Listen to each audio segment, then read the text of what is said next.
My dear student, I welcome you all here in my YouTube classes, OSY classes, and I want to teach you today the most important chapter that is called punctuation.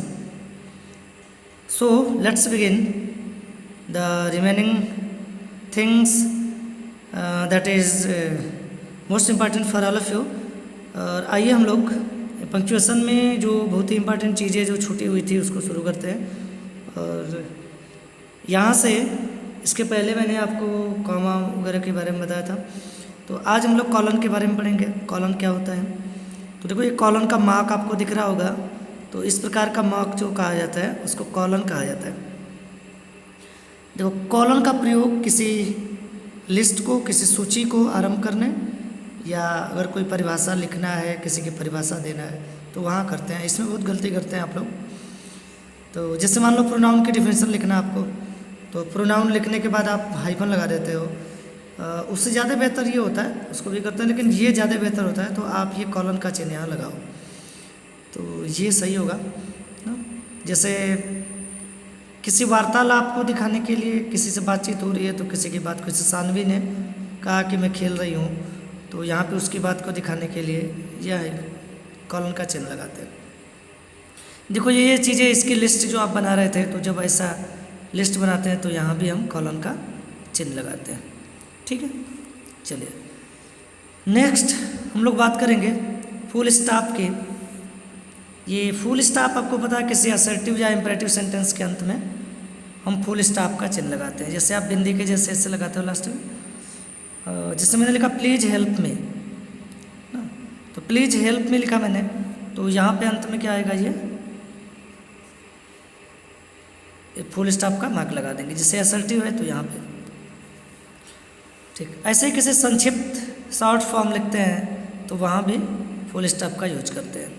ठीक है, अच्छा अगर कभी आपको date लिखना हो तो उसमें आप ध्यान देंगे कि डेट और मंथ के बीच में, डेट और मंथ के बीच में आपको ये फुल स्टॉप का यूज करना होता है। ठीक है, चलिए आप नोट कर लिए होंगे। आगे बढ़ते हैं हम लोग। नेक्स्ट पढ़ेंगे हम लोग क्वेश्चन मार्क। देखो क्वेश्चन मार्क ये तो सबको पता होता है, इसके बारे में बहुत ज़्यादा टाइम नहीं लूँगा, क्योंकि जब भी इंट्रोगेटिव सेंटेंस होगा तो एट लास्ट आपको क्वेश्चन मार्क लगाना होता है। इसके बाद आता है एक्सक्लेमेशन मार्क। किसी भी ऑप्टेटिव और एक्सक्लेमेटरी सेंटेंस को अगर आप लिखते हो तो उसके अंत में ये जो मार्क आपको दिख रहा है, इसी को एक्सक्लेमेशन मार्क कहते हैं। तो इसको कहाँ लगाते हैं, जब कोई ऑप्टेटिव या एक्सक्लेमेटरी सेंटेंस आ जाए तो लगाते हैं। ठीक, इसके बाद हाइफन आता है। हाइफन देखो किसी वाक्य के अंतिम अपूर्ण शब्द के बीच में इसका प्रयोग किया था। जैसे ये मान लो आपने लिख रहा था आई वाज कमिंग फ्रॉम सिपा, तो यहाँ पे कमिंग के बाद इधर जगह नहीं बची, तो आप ऐसे डैश करके लिख देते हो, जिससे पता चल जाता है कि यहाँ पे क्या है कि ये है ना, ये खाली मतलब इसी का पार्ट इधर है, तो इसलिए इसको कह देते हैं हम लोग कि ये क्या है, हाइफन लगा देते हैं यहाँ पे। ठीक है, और फिर हम लोगों ने ये पढ़ा था ऐसे ही कि यदि दो नाउन अपोजिशन में हो तो पहले व बाद दोनों जगह पे हम कामा का यूज करते हैं। ये हम लोग पढ़े थे कामा वाले में, ये सब हम लोग पहले पढ़े थे ना, ये सब चीज़ें हम लोग पहले पढ़ चुके हैं। ठीक, क्वेश्चन टैग वगैरह के लिए सेमी कॉलन वगैरह ये मैं आपको पढ़ा चुका हूँ।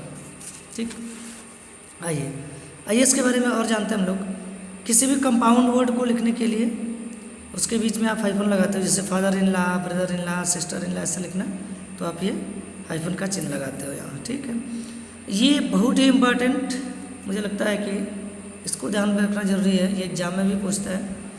तो जब भी आप 21 से लेकर 21 से लेकर 99 तक की कोई संख्या लिखना चाहते हो वैसे, तो बीच में आपको हाइफन का यूज करना होगा।